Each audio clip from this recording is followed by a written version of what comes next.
Hello and welcome to Asia Newsweek. I'm Yvonne Yong. For the next half hour, I'll take you through the top stories in the region and go beyond the headlines for a deeper look at what's happening in Asia. Our top story: a separatist militant group in Pakistan has claimed responsibility for a wave of deadly attacks in the country's Balochistan province. The militants claim to have killed 130 people, while authorities put the death toll at 70. China has large economic investments in the region and pledged to support Pakistan as its army attempts to combat the insurgency. In Pakistan's Balochistan province lie the charred remains of a deadly attack on civilians. They first of all targeted the trucks. They burned them, and after that they stopped the buses, and the passengers inside them got off and they were shot dead. At least 73 people were killed when separatist militants, the Baloch Liberation Army, launched multiple attacks across the province, and security forces retaliated.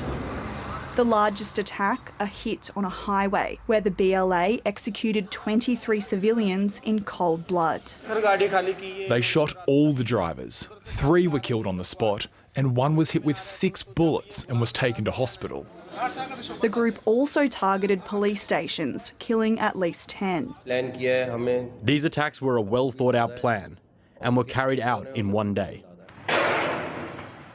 The group responsible wants Balochistan to become an independent state. The BLA says the government unfairly exploits the province's rich gas and mineral resources by letting China run projects there. The government has vowed retribution. Our cleaning operation is still going on right now. About 21 terrorists have been sent to hell. A number that is likely to rise. Ellie Grounds, ABC News. Associate Fellow at Chatham House's Asia Pacific program, Dr. Farzana Sheikh, says the incident casts doubt on government claims that the Balochistan Liberation Army had been significantly weakened. What we've seen are attacks which bear all the hallmarks of an organisation that is fully capable of launching coordinated, extremely coordinated and deadly attacks across a wide region.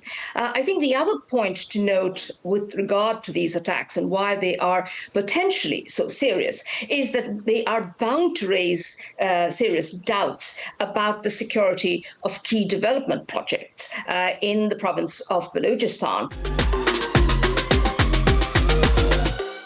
Typhoon Shanshan has caused widespread damage in Japan's south, and the death toll has risen to 4. Millions were told to evacuate after the typhoon made landfall in the country's southwest. Shanshan pummeled its way across the country before eventually weakening to a severe tropical storm, bringing torrential rain and disruptions to transport services in the northeast. On Friday afternoon, hundreds of thousands were without power, with authorities reporting at least 90 people injured. A Hong Kong court has found 2 former editors of media outlets Stand News guilty of sedition. Chung Pui Kun and Patrick Lam were charged with conspiring to publish insightful stories and commentary dating back to 2020 and 2021.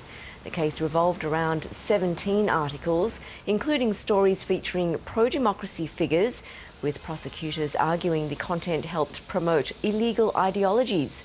Both men face a maximum of 2 years in jail. South Korea says it's analysing new drone technology tested by North Korea. Pyongyang published photos of Kim Jong-un overseeing tests of the new military equipment. The drones were developed in North Korea, with the Supreme Leader calling for their production. That's according to state media. South Korean authorities say military activities are being monitored, as well as any similarities between the new drones and Russian technology. Excitement is building over Pope Francis's trip to Southeast Asia and the Pacific. He's set to arrive in Indonesia before heading to Papua New Guinea and Singapore. Also on the schedule is a visit to Timor-Leste, where extensive preparations are underway. But some people are angry their homes were bulldozed to make space for an outdoor papal mass. There was a prayer.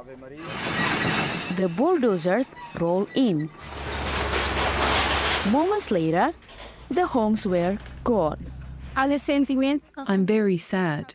They give us such short notice and now they've come in and destroyed our homes. Our children are still at school in this area.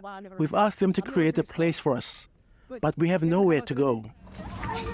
Next month, Pope Francis will conduct Mass in this area. As many as 700,000 Timorese citizens are expected to attend, and authorities say hundreds of these homes sitting on state land are in the way. They must leave this area. It is part of a protected area. They have to go back to their home villages. The evictions are just one phase of frantic preparation in the capital Dili ahead of the Pope's arrival. New roads are being built. The city is in cleanup mode. And in a country where 95% identify as a Catholic, excitement is building. I'm so happy, so happy. I'm counting down the days. People have been longing for the visit of the Pope, to come to visit his flock, a shepherd this flock. But on top of the evictions, there are questions over the budget. The government spending $18 million on the Pope's 3 days visit. This altar behind me is being proposed, built for the event. In a country facing several development challenges, not everyone thinks it's money well spent. We prefer asking the let's put more money for the health issues because there is a lot of demand from the poor people. A big sacrifice for a big event. Yvonne Yong, ABC News, Dili. The Australian government has proposed a cap on the number of new foreign enrolments in higher education from next year. The number of international students will be limited to 270,000 in 2025. That's if the bill passes Parliament. That's a drop of 50,000 on last year, taking the $48 billion industry back to pre-pandemic levels. Overseas students say they now feel less welcome in Australia. For students like us in here, there's the accommodation, the competition in accommodation, in getting placements, internship, and getting a part-time job. And for the students who are abroad, they are working really hard. Some are working really hard to get into Australia, and they have long-term plans for Australia. So a cap on the population will negatively impact them as an international student. Parents of children in Indonesia who died or were left severely disabled from contaminated syrup medicine say they've been awarded a pitifully small amount of compensation. More than 200 children died and at least 100 were left with debilitating lifelong injuries from batches of syrup made with an ingredient normally used for anti-freeze products. 2 years after launching a class action over the deaths and injuries of their children, parents and lawyers meet to assess the decision, and it's another blow. No parent wants their child's life to be reduced to a figure, but the court's decision is far from just. It feels like humiliation. Memories follow me left and right. Hey everyone! Safitri Puspa lost her 8-year-old son Pangagar after he was prescribed liquid paracetamol by a doctor. As hundreds of children became sick with acute kidney disease across Indonesia, a common link emerged: syrup medicine made by the manufacturer Afi Pharma that had been approved for sale. While more than 200 babies and children died, others were left with severe disabilities, forcing some parents to quit work to look after their children full-time. 4 employees of the drug maker were jailed last year, but the company, the raw ingredient supplier and Indonesia's drug regulator have always denied responsibility and blamed each other. Now, a 2-year-long class action has concluded, with the court awarding families just over $5,500 each, well short of what they asked for.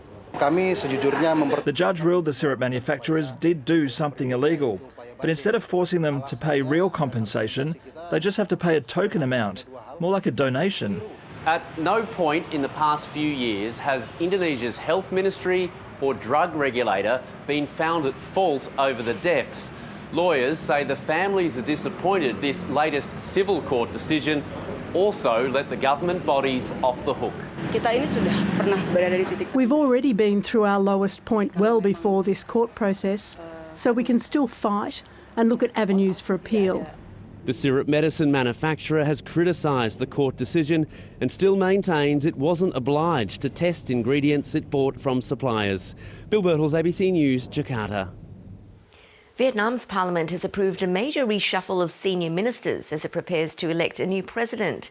3 new deputy prime ministers, plus a new environment minister and justice minister, have been appointed in the communist-run country.